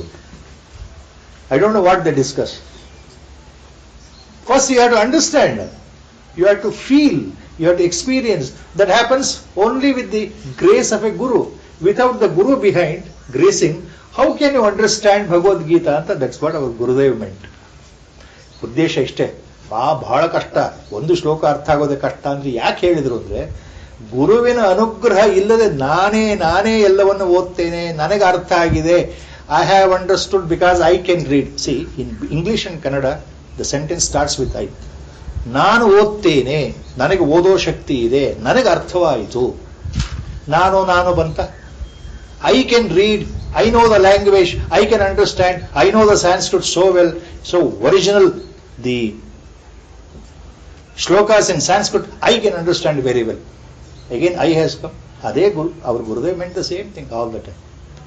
So with that feeling of I which is emanating, controlling your mind, with that ahankara itself is enough for you to be in the bondage. Not only in this birth, in the coming birth also.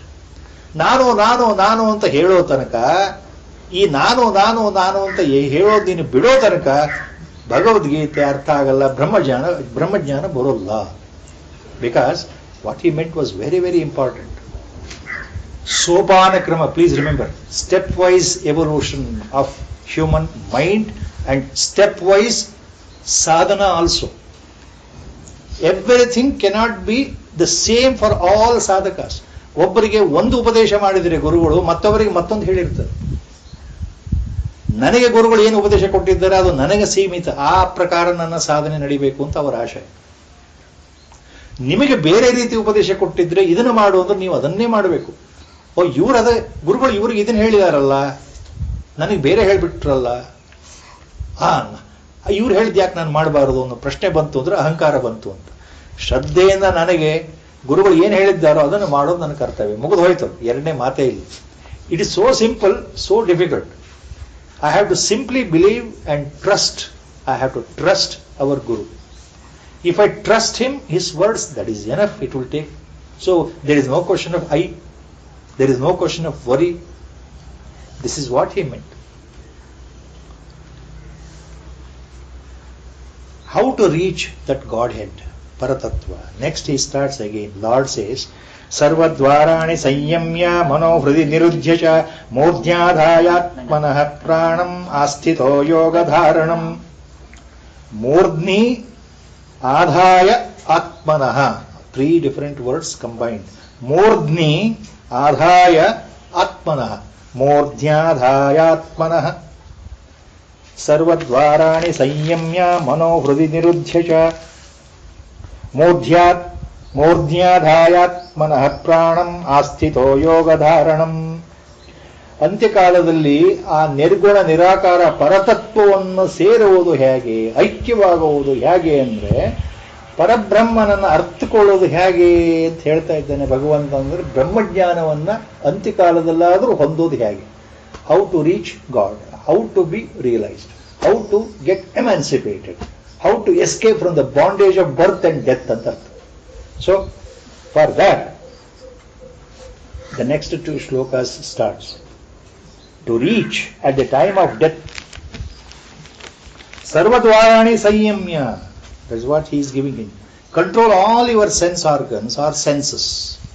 Sanyamya, have a control. Mano Hrudi Niruddhya cha and Hrudi Manaha Niruddhya. Hrudi Manaha Niruddhya. Concentrate your mind within your own heart ಅಂತ ಅರ್ಥ. ಅಂದ್ರೆ ಅರ್ಥ ಏನು? ಹೃದಿ, within the heart, within the cave of the heart, put your mind. ನಿರುದ್ಧ್ಯ, let the mind be still in your heart. ಅಂದ್ರೆ concentration, concentration, concentration, ಏಕಾಗ್ರತ. ಭಗವಂತನ ಸ್ಮರಣೆ ಮನಸ್ಸಿನಲ್ಲಿ ಏಕಾಗ್ರವಾಗಿರಬೇಕು. ಇಲ್ಲಿ ಹೃದಯ ಅಂತಂದ್ರೆ ಹೃದಯ ಅಂತ ಅರ್ಥ ಅಲ್ಲ, ಇಲ್ಲಿ ಹೃದಯ ಅಂದ್ರೆ ಬುದ್ಧಿ ಅಂತ ಅರ್ಥ.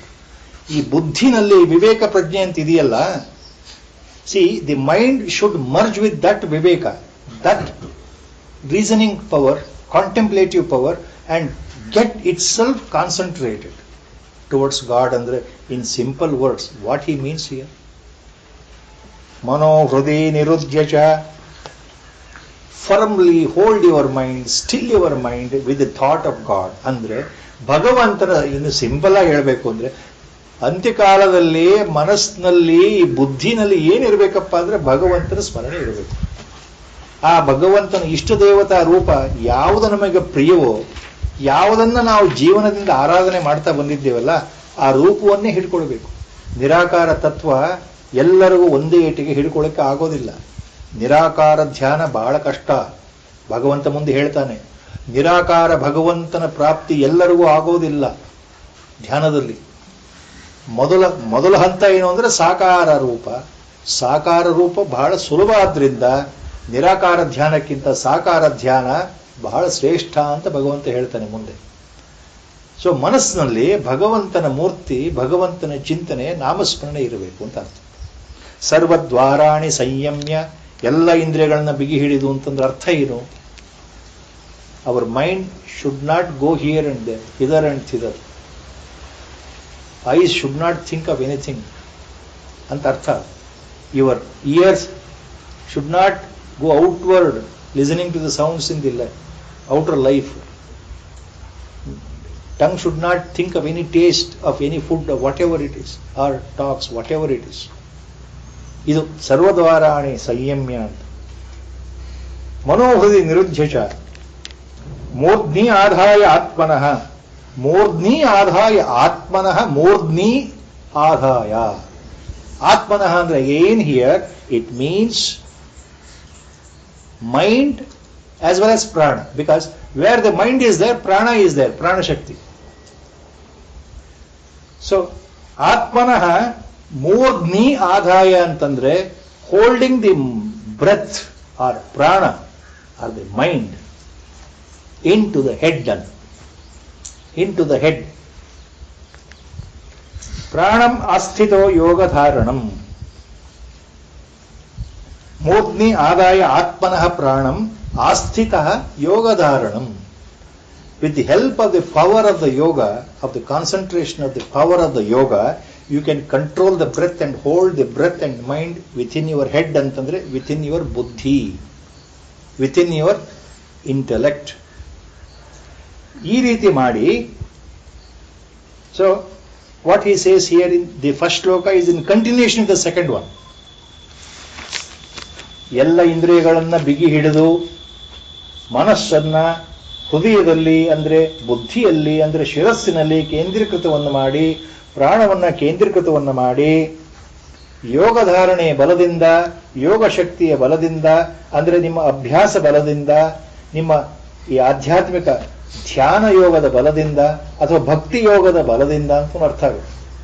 ಪರಮಾತ್ಮನ ನಿರಂತರ ಸ್ಮರಣೆ ಮಾಡ್ತಾ ಇದ್ರೆ, fixing the prana in the head and remaining steady in yogic concentration. Asthito yoga dharanam. What happens next? Om ityekaksharam brahma vyaharan anusmaran. Vyaharan mam anusmaran. Om ityekaksharam brahma vyaharan mam anusmaran. Yaprayati ತ್ಯಜಂತೇಹಂ ಸಯಾತಿ ಪರಮಾಂ ಗತಿಂ. ಇಷ್ಟೆಲ್ಲ ಮಾಡಿದ ಮೇಲೆ next ಭಗವಂತ ಏನು ಹೇಳ್ತಾ ಇದ್ದಾನೆ? ಮನಸ್ಸನ್ನ ಶಿರಸ್ಸಿನಲ್ಲಿ ಬುದ್ಧಿಯಲ್ಲಿ ಕೇಂದ್ರೀಕೃತ ಮಾಡಿ, ಪ್ರಾಣವನ್ನು ಅಲ್ಲಿ ಕೇಂದ್ರೀಕೃತ ಮಾಡಿ, ಎಲ್ಲ ಇಂದ್ರಿಯಗಳನ್ನ ಬಿಗಿ ಹಿಡಿದು ಯೋಗ ಧಾರಣೆ ಬಲದಿಂದ, ಯೋಗ ಶಕ್ತಿಯ ಬಲದಿಂದ ಅಂತಂದ್ರೆ ನಿಮ್ಮ ಧ್ಯಾನ ಯೋಗ ಇರಬಹುದು, ಭಕ್ತಿ ಯೋಗ ಇರಬಹುದು, ಪರಮಾತ್ಮನ ಅನುಚಿಂತನೆ ಇರಬಹುದು, ಅಥವಾ ಧ್ಯಾನ ಇರಬಹುದು. ಈ ಯೋಗ ಬಲ ಯಾವ ರೀತಿ? ಇನ್ ಕೆಲವರಿಗೆ ಭಗವಂತ ಮುಂದೆ ಏನು ಹೇಳ್ತಾನೆ, ಅದರ ಜೊತೆಗೆ ಯೋಗ ಬಲ ಅಂದ್ರೇನು? ಓಂ ಇತ್ಯೇಕಾಕ್ಷರಂ ಬ್ರಹ್ಮ ವ್ಯಾಹರನ್. ಕೊನೆಗಾಲದಲ್ಲಿ ಓಂ ಇತ್ಯೇಕಾಕ್ಷರಂ ಬ್ರಹ್ಮ, ಆ ಬ್ರಹ್ಮನನ್ನ, ಪರಬ್ರಹ್ಮ ತತ್ವವನ್ನ ಸೂಚನೆ ಕೊಡ್ತಕ್ಕಂತಹ ಕೇವಲ ಏಕೈಕ ಅಕ್ಷರ, the only one single syllable or the letter which represents ಪರಬ್ರಹ್ಮ ತತ್ವ, that is Om. If anybody remembers this and starts reciting Omkara at the time of death, it looks very confusing. Not confusing at all. It is very simple but very difficult to follow. This was told in the beginning. ಭಗವಂತ ಹೇಳ್ತಾ ಇರೋದು ಇಲ್ಲಿ ಪ್ರಯಾಣ ಕಾಲೇ, ಅಂತ್ಯಕಾಲೇ, ಸಾವು ಹತ್ತಿರ ಬಂದಾಗ, at the time of death bed what you should do ಅಂತ ಭಗವಂತ ಹೇಳ್ತಾ ಇದ್ದಾನೆ. ಓಂಕಾರವನ್ನ ಮನಸ್ಸಿನಲ್ಲಿ ಉಚ್ಚರಿಸುತ್ತಾ ಯೋಗ ಬಲದಿಂದ ಓಂಕಾರವನ್ನ ಧಾರಣೆ ಮಾಡಿಕೊಂಡು ಅದನ್ನೇ ಉಚ್ಚರಿಸ್ತಾ ಇದ್ರೆ ವ್ಯಾಹರನ್ ಉಚ್ಚಾರಣೆ. If you start reciting Omkara at the time of death mentally, ಮಾಂ ಅನುಸ್ಮರನ್, thinking of me all the time, ನನ್ನನ್ನ ಸ್ಮರಣೆ ಮಾಡ್ತಾ ಓಂಕಾರವನ್ನ ಹೇಳ್ತಾ ಹೋದ್ರೆ, ಎಲ್ಲ ಇಂದ್ರಿಯಗಳನ್ನ ಬಿಗಿ ಹಿಡಿದು ನಿನ್ನ ಮನಸ್ಸನ್ನ ಶಿರಸ್ನಲ್ಲಿ ಅಥವಾ ಪ್ರಾಣವನ್ನ ಶಿರಸ್ನಲ್ಲಿ ಬಿಗಿ ಹಿಡಿದು ಓಂಕಾರವನ್ನು ಉಚ್ಚಾರಣೆ ಮಾಡ್ತಾ ನೀನು ನನ್ನ ಸ್ಮರಣೆಯಲ್ಲಿ ಮುಳುಗಿಬಿಟ್ರೆ ಅರ್ಜುನ, ಯಪ್ರಯಾತಿ ತ್ಯಜಂತೇಹಂ ಸಯಾತಿ ಪರಮಂ ಗತಿಂ. ಯಾರು ಈ ರೀತಿ ಭಾವದಿಂದ ದೇಹವನ್ನು ಬಿಡ್ತಾರೋ, ಯಪ್ರಯಾತಿ ತ್ಯಜಂತೇಹಂ ತ್ಯಜತಿ ದೇಹಂ, ಯಾರು ಈ ರೀತಿ ಭಾವನೆಯಿಂದ ದೇಹವನ್ನು ಬಿಡ್ತಾರೋ ಸಯಾತಿ ಪರಮಂ ಗತಿಂ, ಆ ಪರಮ ಪದವನ್ನು ಆತ ಹೊಂದುವುದರಲ್ಲಿ ಸಂಶಯವೇ ಇಲ್ಲ Arjuna. Lord's clear cut precise ಉಪದೇಶ here. What does it mean? The one who leaves the body uttering Omkara and remembering me constantly, Mam Anusmaran, ಅಂದ್ರೆ ನನ್ನ ಸ್ಮರಣೆಯಲ್ಲಿಯೇ, ನನ್ನ ಜಪದಲ್ಲಿಯೇ, ನನ್ನ ನಾಮೋಚ್ಚಾರದಲ್ಲಿಯೇ ಅಥವಾ ಓಂಕಾರವನ್ನು ಹೇಳ್ತಾ ನನ್ನನ್ನು ಸ್ಮರಣೆ ಮಾಡ್ತಾ ದೇಹವನ್ನು ಬಿಟ್ಟರೆ ಆತ ನನ್ನನ್ನೇ ಸೇರ್ತಾನೆ ಅಂದ್ರೆ ಅರ್ಥ ಏನು ಅಂದ್ರೆ he will not come back to life. There is no rebirth. That itself is realisation, or that itself is emancipation, that itself is reaching Godhead ಅಂತ ಭಗವಂತ ಹೇಳ್ತಾ ಇದ್ದ. ಈ ಎರಡನೇ ಶ್ಲೋಕದಲ್ಲಿ ಭಗವಂತ ಈ ಒಂದೇ ಒಂದು ಬಹಳ ಸುಂದರವಾದ, ಬಹಳ ಹೇಳಲಿಲ್ಲ ಇಲ್ಲಿ. ಓಂ ಇತ್ಯೇಕಾಕ್ಷರಂ ಬ್ರಹ್ಮ ಅಂತ ಮಾತ್ರ ಹೇಳಿತ್ತು. ಯಾವುದನ್ನು ನಾವು ಬ್ರಹ್ಮ ಅಂತ ಕರಿತೀವಿ ಅಂದ್ರೆ ಪರಬ್ರಹ್ಮ ತತ್ವ, ವಿಚ್ ಇಸ್ ಇನ್ವಿಸಿಬಲ್, ಸನಾತನ ಅವ್ಯಕ್ತ, absolute, the absolute, the truth, that is Omkara. Lord is explaining the importance of the Omkara, that it is a single syllable letter which represents Parabrahma. Om iti eka aksharam Brahma. Om iti eka aksharam Brahma. One word, I mean one letter, Om. It is not even a word. It is not even a phrase. And that Om represents God. That's all he said in his brief. On this, Acharya Shankara and Madhvacharya and other Ramanujacharya, they have given extensive Vyakhyanas. Acharya in fact quotes, Acharya Shankara Bhagavad-pada quotes extensively his commentary on Mandukya Upanishad and Kathopanishad. In these Upanishads, the importance of Omkara ಎಷ್ಟಿದೆ ಅಂದ್ರೆ it cannot be explained just like that, because it is a very vast subject. Please remember, Mandukya Upanishad, it is a short Upanishad with a small number of mantras or Mahavakyas. But on that Mandukya Upanishad, our Acharya's Paramaguru, Guru's Guru, Acharya's Guru was Govinda Bhagavad-pada and his Guru was Gaudapada Acharya. The Gaudapada Acharya has written extensive commentary on that in the form of Karika. So it is called Mandukya Karika. Mandukya Karika, commentary given by Gaudapada Acharya. Yavadra mele? On Mandukya Upanishad. Mandukya Upanishad ಏನು ಹೇಳುತ್ತೆ? Mainly two things. One is extensively dealing with explaining, examining and analyzing the three states: Jagratavastha, Sushupti Nidravastha, Swapnavastha. ಅವಸ್ಥಾತ್ರಯಗಳ ವಿಶ್ಲೇಷಣೆ ಮುಖ್ಯವಾಗಿ ಮಾಂಡುಕ್ಯ ಉಪನಿಷತ್ತಲ್ಲಿದೆ. ಅದರ ಜೊತೆಗೆ ಮಾಂಡುಕ್ಯ ಉಪನಿಷತ್ತಲ್ಲಿ ಮುಖ್ಯವಾಗಿ ಮತ್ತೇನಿದೆಯಪ್ಪ ಅಂದ್ರೆ ಓಂಕಾರದ ವರ್ಣನೆ, ಓಂಕಾರದ ಮಹತ್ವ, ಓಂಕಾರ ಅಂದ್ರೆ ಏನು ಅದನ್ನ ಬಹಳ ಚೆನ್ನಾಗಿ ಬರೆದಿದ್ದಾರೆ. ಕಾರಿಕಾ ಪ್ರಸಂಗದಲ್ಲಿ ಗೌಡಪಾದರು, ಅದರ ಮೇಲೆ ಆಚಾರ್ಯ ಶಂಕರ ಭಗವತ್ಪಾದರು ತಮ್ಮ ವ್ಯಾಖ್ಯಾನವನ್ನು ಕೊಟ್ಟಿದ್ದಾರೆ, ಭಾಷ್ಯವನ್ನು ಕೊಟ್ಟಿದ್ದಾರೆ. The Acharya has again given further explanation on this Mandukya Karika, given by his Paramaguru. Similarly, while giving Bhashya and Kathopanishad, Acharya says about Omkara, what is there in Kathopanishad.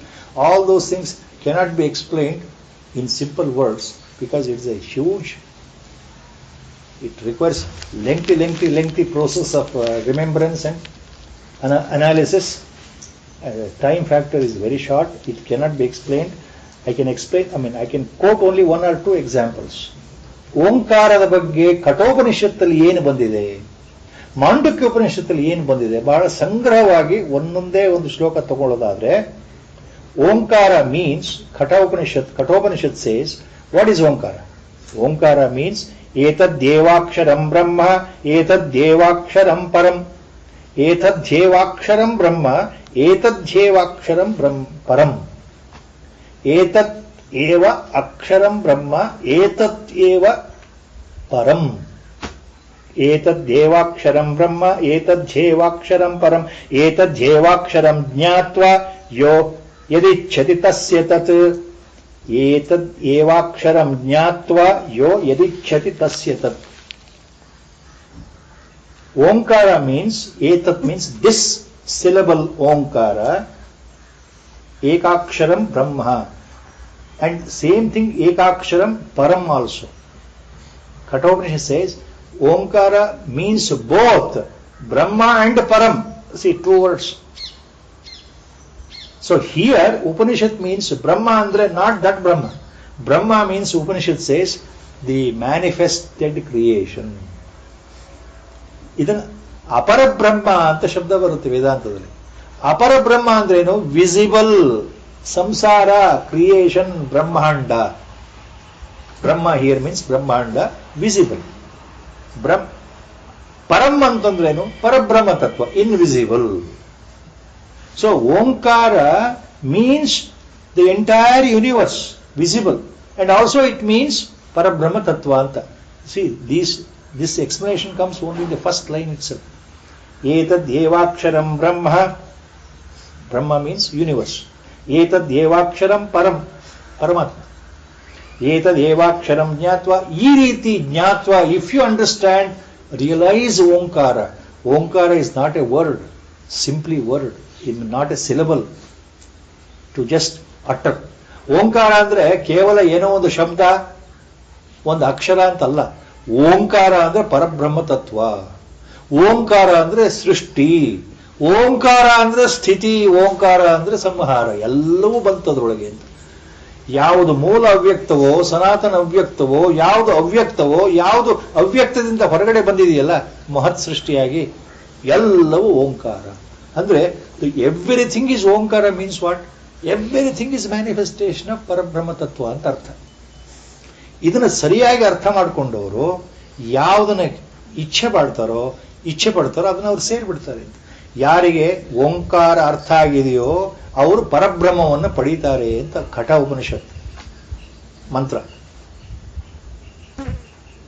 ಆದ್ರಿಂದ ಓಂಕಾರದ ಬಗ್ಗೆ ಮತ್ತೊಂದು ಮಂತ್ರ ಕಠೋಪನಿಷತ್ತಲ್ಲಿ ಏನಿದೆ ಅಂದ್ರೆ ಅದರ್ ಋಕ್ಕಾರ, ಅದರ್ ಮಂತ್ರ ಏನು? ಕಠ says ಏತದ್ ಆಲಂಬನಂ ಶ್ರೇಷ್ಠ, ಏತದ್ ಆಲಂಬನಂ ಪರಂ, ಏತದ್ ಆಲಂಬನಂ ಜ್ಞಾತ್ವ ಬ್ರಹ್ಮಲೋಕೆ ಮಹೀಯತೆ. ಆದ್ದರಿಂದ ಏತದ್ ಆಲಂಬನಂ, ಕ್ಯಾಚ್ ಹೋಲ್ಡ್ ಆಫ್ ದಿಸ್. ಏತತ್, ಕ್ಯಾಚ್ ಹೋಲ್ಡ್ ಆಫ್ ದಿಸ್ ಅಂದ್ರೆ hold this in your hand ಅಂತ, ಕಾಮನ್ ಸೆನ್ಸ್. ಆಲಂಬನಂ, only purely depend on this ಅಂತ ಅರ್ಥ. ಯು ಡಿಪೆಂಡ್ ಆನ್ ದಿಸ್, ಇದು ಶ್ರೇಷ್ಠ, highest. Don't depend on any other thing, depend on Omkara, that is highest ಅಂತ ಅರ್ಥ. ಏತದ್ ಆಲಂಬನಂ ಶ್ರೇಷ್ಠಂ, ಏತದ್ ಆಲಂಬನಂ ಪರಂ. If you catch hold of Omkara, you understand what is Omkara, then start reciting. Then it is nothing but Parabrahma Tattva only. Param. Etad alammanam jnatva brahmaloke mahiyate. ಇದನ್ನು ಸರಿಯಾಗಿ ಅರ್ಥ ಮಾಡಿಕೊಂಡ್ರೆ ಬ್ರಹ್ಮಲೋಕೆ ಮಹೀಯತೆ. You join the Parabrahma abode. That abode of Brahma Tattva. Parampadam. ಪರಮಪದವನ್ನು ಸೇರಿಬಿಡ್ತೀಯ, ಮತ್ತೆ ವಾಪಸ್ ಬರಲ್ಲ ಭೂಮಿಗೆ, ಪುನರ್ಜನ್ಮವೇ ಇಲ್ಲ ಅಂತ ಅದೊಂದು ಅರ್ಥ ಇದೆ. ಮಾಂಡುಕ್ಯೋಪನಿಷತ್ತಲ್ಲಿ ಓಂಕಾರದ ಬಗ್ಗೆ ಮೊದಲನೇ ಅಧ್ಯಾಯದಲ್ಲೇ ಬಹಳ ದೊಡ್ಡ ವ್ಯಾಖ್ಯಾನಗಳ ಮೇಲೆ ವ್ಯಾಖ್ಯಾನಗಳು ಗೌಡಪಾದಾಚಾರ್ಯರು ಬರೀತಾರೆ. ಅದ್ರದ್ದು ಒಂದೇ ಒಂದು ಮಂತ್ರ ಮಾತ್ರ ಹೇಳ್ಬೋದು ಹೊರತು ವ್ಯಾಖ್ಯಾನ ಹೇಳ್ತಾ ಹೋದ್ರೆ ಮತ್ತೆ ಗಂಟೆಗಟ್ಟಲೆ ಆಗೋಗುತ್ತೆ. ಅದ್ರ ಒಂದೇ ಒಂದು ಮಂತ್ರ, ಮಾಂಡುಕ್ಯ ಉಪನಿಷತ್ ಮಂತ್ರ ಅಬೌಟ್ ಓಂಕಾರ. ಏನ್ ಹೇಳುತ್ತೆ? ಓಂ ಇತ್ಯೇಕಾಕ್ಷರಂ ಇದಂ ಸರ್ವಂ ತಸ್ಯೋಪಾಖ್ಯಾನಂ ಭೂತಂ ಭವದ್ ಭವಿಷ್ಯದಿತಿ ಸರ್ವಮೋಂಕಾರ ಏವಚ ಯಚ್ಚಾನ್ಯತ್ರಿಕಾಲಾತೀತಂ ತದಪ್ಯೋಂಕಾರ ಏವ. ದಿಸ್ ಇಸ್ ದ ಮಂತ್ರ. ಯಾವುದು? ಮಾಂಡುಕ್ಯ ಉಪನಿಷತ್ ಆನ್ ಓಂಕಾರ. ಮಂತ್ರ ಸೇಸ್ ಓಂ ಇತ್ಯೇಕಾಕ್ಷರಂ ಇದಂ ಸರ್ವಂ ತಸ್ಯೋಪಾಖ್ಯಾನಂ ಭೂತಂ ಭವದ್ ಭವಿಷ್ಯದಿತಿ ಸರ್ವಮೋಂಕಾರ ಏವ ಯಚ್ಚಾನ್ಯತ್ರಿಕಾಲಾತೀತಂ ತದಪ್ಯೋಂಕಾರ ಏವ. It explains everything about Omkar. This Om syllable, Omkara, it is single letter. Idam sarvam, it encompasses everything. Idu ಎಲ್ಲವೂ ಆಗಿದೆ, ಸರ್ವವೂ ಓಂಕಾರವೇ ಆಗಿದೆ. ಜಗತ್ನಲ್ಲಿ ಏನೇನಿದೆಯೋ ಹಿಂದೆ, ಭೂತಕಾಲದಲ್ಲಿ ಹಿಂದೆ ಏನಾಗೋಗಿದೆಯೋ, ಈಗ ವರ್ತಮಾನದಲ್ಲಿ ಏನಿದೆಯೋ, ಮುಂದೆ ಏನು ಬರುತ್ತೋ ಅದೆಲ್ಲವೂ ಓಂಕಾರ. ನಿಮಗೆ ಏನೇನು ಗೊತ್ತಿದೆಯೋ ಅದೆಲ್ಲವೂ ಓಂಕಾರ, ಏನೇನು ಗೊತ್ತಿಲ್ಲವೋ ಅದು ಸಹ ಓಂಕಾರ, ಎಲ್ಲವೂ ಓಂಕಾರಮಯ. ಅಂದ್ರೆ ಭೂತ ಭವಿಷ್ಯತ್ ವರ್ತಮಾನ ಕಾಲದಲ್ಲಿ ಇರ್ತಕ್ಕಂಥ ಎಲ್ಲವೂ ಓಂಕಾರ ಅಂದ್ರೆ ಈ ಸೃಷ್ಟಿಯೇ ಓಂಕಾರಮಯ. There is another simple saying from the unmanifest, ಅವ್ಯಕ್ತದಿಂದ ಸೃಷ್ಟಿ ಆರಂಭದಲ್ಲಿ the Omkara emanated as the first stage of ಶಬ್ದ, from which everything started. Whole ಸೃಷ್ಟಿ creation started. That is why Mandukya says everything is Omkara. What was past, what is present, what is in the future. ಅಂದ್ರೆ ಹಿಂದೆ ಲಯವಾಗಿರ್ತಕ್ಕಂಥ ಸ್ಥಿತಿ, ಈಗ ಬ್ರಹ್ಮಾಂಡ ಇರತಕ್ಕಂಥ ಸ್ಥಿತಿ, ಮುಂದೆ ಲಯವಾಗತಕ್ಕಂಥ ಸ್ಥಿತಿ, ಎಲ್ಲವೂ Omkara. Whole universe. That is how it goes on explaining about the importance of Omkara. ಅದೆಲ್ಲ, that is what Lord says. So ಯಾರು ಇದನ್ನು ಸರಿಯಾಗಿ ಅರ್ಥಕೊಂಡು ಸಾಯುವ ಸಮಯದಲ್ಲಿ ಮರಣಕಾಲದಲ್ಲಿ ಓಂಕಾರವನ್ನು ಉಚ್ಚಾರಣೆ ಮಾಡಿ ಮರಣ ಹೊಂದಿದರೆ, ಓಂಕಾರವನ್ನು ಉಚ್ಚಾರಣೆ ಮಾಡಿ ಮರಣ ಹೊಂದಿದರೆ ನನ್ನನ್ನೇ ಸೇರಿಬಿಡ್ತಾನೆ, ವಾಪಸ್ ಬರಲ್ಲ ಭೂಮಿಗೆ, ಆತ ಬ್ರಹ್ಮನಿಷ್ಠನಾಗ್ಬಿಡ್ತಾನೆ, ಆತ್ಮ ಸಾಕ್ಷಾತ್ಕಾರ ಆಗೋಗುತ್ತೆ. How to remember this? Very difficult. Can I promise myself today that I am going to recite ಓಂಕಾರ at my death bed? I may say so. Determination may be there. But you have not seen the future. ನಮಗೆ ಭವಿಷ್ಯತ್ ಕಾಲದ ಬಗ್ಗೆ ನಮಗೆ ಆಸೆ ಇದ್ರೂ ಯಥಾವತ್ತಾಗಿ ಆ ಸಮಯದಲ್ಲಿ ಏನು ನಡೆಯುತ್ತೆ ಅನ್ನೋದು ನಮಗೆ ಗೊತ್ತಿಲ್ಲ. ನಾವು ನೆನೆಸ್ಕೊಳ್ತೀವೋ ಇಲ್ಲೋ ಯಾರಿಗೆ ಗೊತ್ತಿದೆ? ಯಾರು guarantee ಕೊಡೋದಲ್ಲ.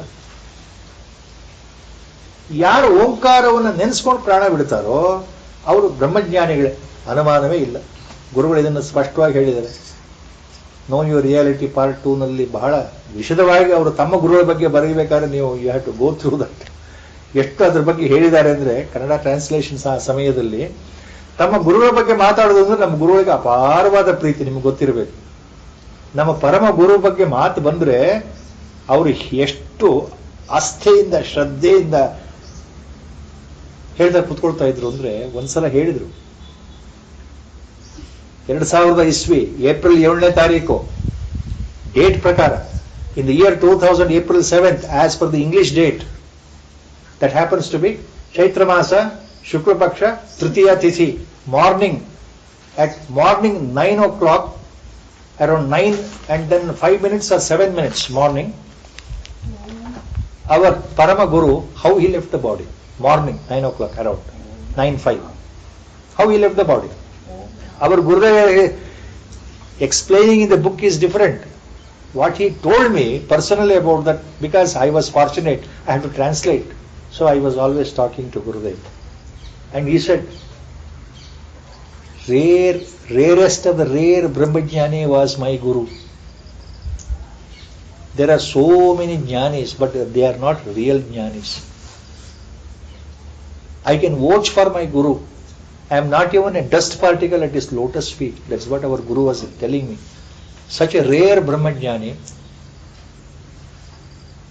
At the time he was talking to his disciples in his room, morning, April 7th, 2000 year, morning around 9 o'clock, and some lady devotee was asking our Paramaguru how to remember God. Every time I will sit for meditation or Japasmarane, Namasmarane, my mind will slip even now. I am not able to concentrate on the name of the God. How to catch hold of God name? Then our Paramaguru said, you have to catch him and put him in the prison of your heart.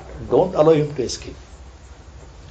ನೀವು ನಿಮ್ಮ ಕಾರಾಗೃಹದಲ್ಲಿ ಹಾಕೊಂಡ್ಬಿಡ್ಬೇಕು, ನಿಮ್ಮ ಹೃದಯ ಅನ್ನೋ ಕಾರಾಗೃಹದಲ್ಲಿ ಆತನ ಬಂದಿಯಾಗಿ ಮಾಡ್ಕೊಂಡು ಬಿಡಬೇಕು, ಬಲವಾಗಿ ಹಿಡ್ಕೊಳ್ಬೇಕು, ಬಿಡಬಾರ್ದು. ತಪ್ಪಿಸ್ಕೊಳ್ತಾನೆ ಭಗವಂತ, ಬಿಡಬಾರ್ದು, ನೀವು ಎಳ್ಕೊಂಡು ಹಿಡ್ಕೊಳ್ಳಿ. ಅಂದ್ರೆ constant practice. You start now ಅಂತ ಅರ್ಥ. Constant practice, you start now. Then what happens? He will be in your heart ಅಂತ ಹೇಳ್ಬಿಟ್ಟು, ದೆನ್ he went on narrating Omkara with loud voice and left the body. That is there. And how When Gurudev narrated this to me, please believe me, I know you believe me. His eyes were moist and teardrops were falling down, remembering the last stage of the Guru. Though he was not there at Rishikesh, he explained that as if it has happened in front of him. Our Gurudev is also realized Mahajnani. Does he not know that? So when he spoke about the Guru, his eyes were moist, tears were rolled up. That he has not written in the book. I have seen here. ತಮ್ಮ ಗುರು ಬಗ್ಗೆ ಹೇಳಬೇಕಾದ್ರೆ ಎಷ್ಟು ಗದ್ಗತರಾಗಿ ಅವರ ಕಣ್ಣಲ್ಲಿ ನೀರು ತುಂಬಿತ್ತು. ಓಂಕಾರ ಉಚ್ಚಾರಣೆ ಮಾಡ್ತಾ ನನ್ನ ಗುರುಗಳು ದೇಹ ಶರೀರ ತ್ಯಾಗ ಮಾಡಿದ್ರಪ್ಪ ಅಂತ. As if he was sitting there explaining that. So that is what Lord meant here.